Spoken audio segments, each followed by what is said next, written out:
Alright, Assalamualaikum guys. Salam sejahtera, Excited Fishing here. So hari ni kita menggunakan macam biasa Tomania Crazy Slider.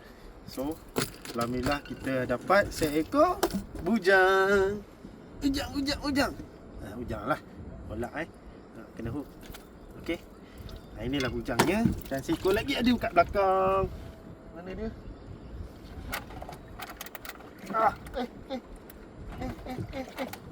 Ini dia. Dua ekor bujang, tengok ni. Dua-dua kita menggunakan Crazy Slider. Satu warna ni, satu lagi warna chrome. Iaitu player kita pakai. Alright. So, buzzbait pun ada. Lotok besar. Alright. So, apa-apa pun kalau nak booking trip dengan saya, SLF Fishing, insyaAllah ada rezeki, ada. Percaya pada rezeki. Okay guys, dapatkan Crazy Slider di pasaran. Alright. Bye-bye. So, sini.